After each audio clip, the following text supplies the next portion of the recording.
सबों का मेरे पाम ट्यूटोरियल में स्वागत है। ईश्वर आप सभी की मनोकामना पूर्ण करे। कराग्रे वस्ते लक्ष्मी, कर मध्य सरस्वती, कर पृष्ठे स्थितो ब्रह्मा, प्रभाते कर दर्शनम। अर्थात हाथ के अग्रभाग में लक्ष्मी और मध्य भाग में सरस्वती का निवास होता है। हाथ के पिछले भाग में ब्रह्मा का वास होता है। इसलिए सुबह उठ के सबसे पहले अपने हाथ का दर्शन करना चाहिए और उसके बाद ही कोई भी कार्य करना चाहिए। हम सभी के जीवन में कोई ना कोई परेशानी बनी रहती है और मनुष्य इस बात से हमेशा चिंतित रहता है कि आने वाला समय उसका कैसा होगा। इन्हीं दुविधाओं को दूर करने के लिए हस्तरेखा शास्त्र का अध्ययन किया गया है। हस्तरेखा शास्त्र में हाथ की रेखाओं का अध्ययन किया जाता है। सूक्ष्मता पूर्वक अध्ययन करके ही फलित की व्याख्या की जाती है।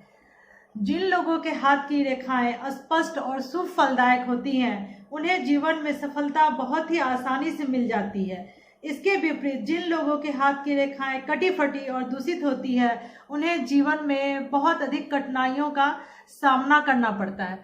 परंतु इसका यह अर्थ नहीं है कि अगर हाथ की रेखाएं शुभ फलदायक है तो हम बिना कर्म के ही सफल हो जाएंगे, क्योंकि भाग्य भी तभी सफल होता है जब इंसान अपना कर्म करता है। इन चंद पंक्तियों से आप अच्छी तरह से समझ पाएंगे मेरे कहने का मतलब। कर्म प्रधान विश्व करी राखा, जो जस करही सो तस फल चाखा। अर्थात यह विश्व कर्म प्रधान है और जो जैसा करता है वैसा ही फल पाता है। अब चलिए, ये तो बात हुई हस्तरेखा शास्त्र की। अब सबसे पहले हमें यह जानना जरूरी है कि कौन सी रेखाएं हमारे हाथ में पाई जाती हैं।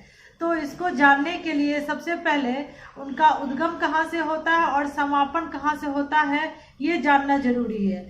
और इसको जानने के लिए हमें हाथ के पर्वतों को जानना आवश्यक है, क्योंकि हाथ के पर्वतों से ही इनका आरंभ और इनका समापन होता है।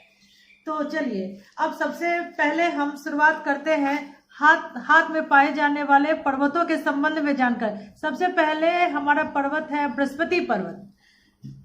आप देख पा रहे हैं, यह है हमारा बृहस्पति पर्वत। बृहस्पति पर्वत जो है सूर्य पर्वत हमारा अनामिका के नीचे स्थित होता है और इसे अंग्रेजी में सन माउंट भी कहा जाता है। यह यश, सम्मान तथा विविध कला का कारक हो जाता है। इस प्रकार हमने सन माउंट के बारे में अर्थात सूर्य पर्वत के बारे में जान लिया है। अब हमारा अगला पर्वत जो है वो है बुध पर्वत। बुध पर्वत हमारी कनिष्का के नीचे पाया जाता है और बुध पर्वत को मरकरी माउंट भी कहा जाता है। यह व्यापार, वैज्ञानिक उन्नति, गणित संबंधी कार्यों का कारक होता है। चलिए, अब इन चार पर्वतों को जानने के बाद जो हमारा पांचवा पर्वत है वह है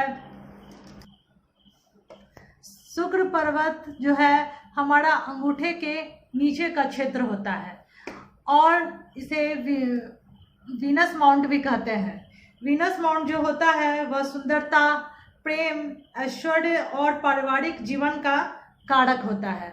चलिए, अब हमने जान लिया है शुक्र पर्वत को, बृहस्पति पर्वत को, शनि पर्वत को, सूर्य पर्वत को और बुध पर्वत को। इसके बाद जो हमारा अगला पर्वत है उसे कहते हैं चंद्र पर्वत। चंद्र पर्वत जो होता है वह हमारे जीवन रेखा के बाहर का क्षेत्र जो होता है वह चंद्र पर्वत कहलाता है। ये है हमारा बृहस्पति पर्वत। बृहस्पति पर्वत को अंग्रेजी में जुपिटर माउंट भी कहते हैं। यह तर्जनी उंगली के नीचे स्थित होता है।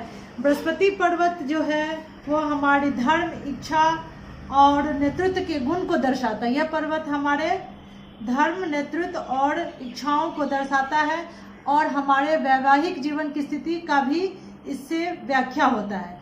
चलिए, तब आपने समझ लिया होगा कि हमारा बृहस्पति पर्वत कहाँ है। और हमारा अगला पर्वत है शनि पर्वत। शनि पर्वत जो कि आप देख रहे हैं, मैंने बृहस्पति पर्वत पहले ही बता दिया है। शनि पर्वत हमारे मध्यमा उंगली के नीचे का स्थान होता है और यह पर्वत जो है सैटर्न के माउंट के नाम से भी जाना जाता है। यह पर्वत जितना सुंदर और विकसित होता है, व्यक्ति का भाग्य उतना ही प्रबल होता है। यह साथ में एकांत प्रियता, रहस्यवादी, चिंतनशीलता और रोग का कारक भी माना जाता है। तो मैंने आपको बताया है बृहस्पति और शनि पर्वत के बारे में। अब इसके आगे हम सूर्य पर्वत के बारे में जानें। चंद्र पर्वत को हम मून माउंट भी अंग्रेजी में कहते हैं। यह कल्पना, मानसिक स्थिति, यात्रा आदि का कारक होता है। अब इसके बाद हमारा एक और पर्वत बचा हुआ है। हमने शुक्र पर्वत और मंगल पर्वत, चंद्र पर्वत के बारे में जान लिया है। अब सिर्फ एक पर्वत बचा है जिसे कहते हैं मंगल पर्वत। मंगल पर्वत जो है वह दो होता है।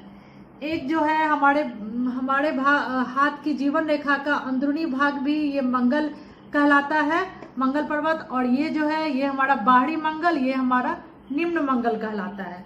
जो मंगल है वह युद्ध, शक्ति, परिश्रम और पुरुषोचित गुण का कारक होता है। इस प्रकार हमने हाथ के सभी पर्वतों का विश्लेषण और अध्ययन कर लिया। ऐसी ही रोचक जानकारी के लिए मेरे वीडियो को लाइक करें और मेरे चैनल को सब्सक्राइब करके बेल आइकन को दबा दें। Thank you.